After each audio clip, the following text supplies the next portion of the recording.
Let's talk about wasted evenings. There is a version of you who made some really neat plans. You were gonna exercise and then you were gonna work on that project. But then there's the version of you who actually steps through the door. That version of you strikes out all those neat plans and replaces it with one thing: couch. And it's hard to admit that this happened yesterday as well, and the day before that, and before that. Most videos will tell you to jumpstart your battery with a productivity hack or a no excuses type of motivational speech. But when you force yourself to push through on an empty battery, you're borrowing from the you of tomorrow. So instead of giving you another jumper cable, I want to give you something better. A way to stop draining your battery in the first place. Most people structure their days like this: a long block of work and a short block of rest. But there's a problem with that. If you run your energy down to zero during work, what are you supposed to use for the rest of the day? Imagine if instead you could walk through the door and feel like your best self. Would you be willing to give up an hour of your day?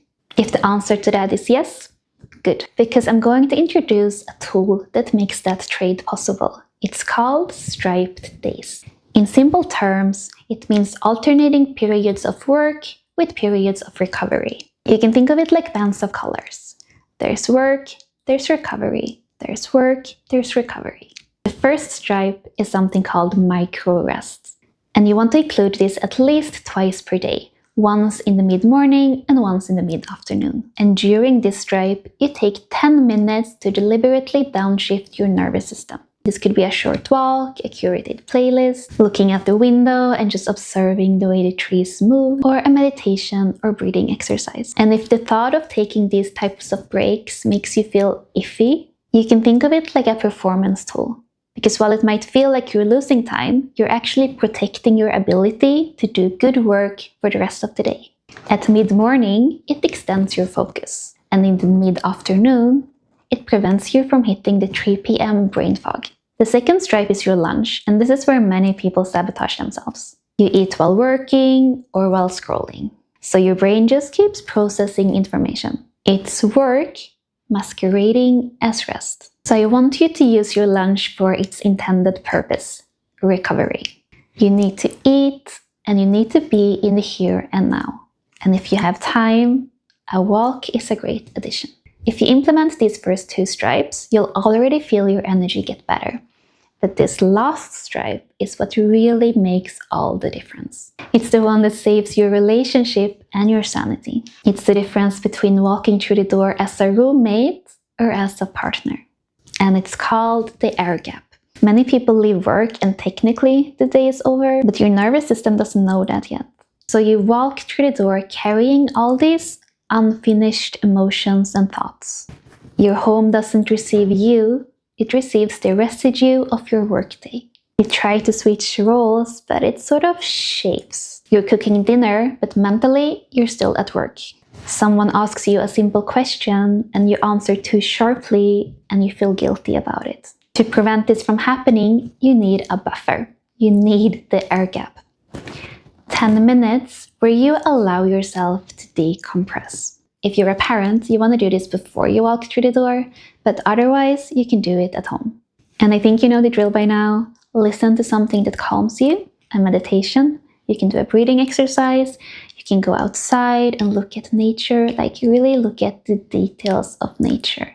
Look at the gravel, look at the sky, look at the trees. You want to give yourself time to transition, to have a deliberate pause between who you just were and who you're supposed to be next. This principle is called psychological detachment, and research consistently links it to better well-being and next-day energy. And if you're thinking, well, I can't take all these breaks, there's people relying on me, waiting for me, dinner has to be made.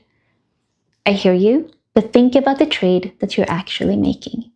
You're giving up 60 minutes to potentially gain a whole day back where you feel like yourself. Now, if you're on board, great. But there's one more thing I want you to know. A mistake I see many people make, that I've made myself, is that you use the system and you start to feel better. Your energy is more balanced and you feel like yourself. And then you drop the system. But you wouldn't cancel a gym membership just because you got fit. Striping your days works the same way. It's maintenance, not a one-off treatment. And if you feel bad or guilty for needing this in the first place, I know I used to feel that way, here is how I want you to think of it. There are stripes built into society. You have the 9-to-5 job, you have the lunch break, you have the weekend. It's treated as this one-size-fits-all model, but we do not all neatly fit into that size. Some jobs are more demanding than others. Some of us work best in 4-hour spurts, not 8-hour marathons. Or we carry the leaky battery that comes with having ADHD and autism and trauma and a high-stress home. So it's really not a failure on your part. You just need custom stripes to function as your best self. So to summarize, here's where you start. You schedule 2 micro resets, one in the mid-morning and one in the late afternoon. You protect your lunch break and you create a 10-minute air gap before you come home. Write them into your calendar and protect it like your life depends on it. Because it kind of does. You deserve to finish your day with enough energy to actually enjoy your life.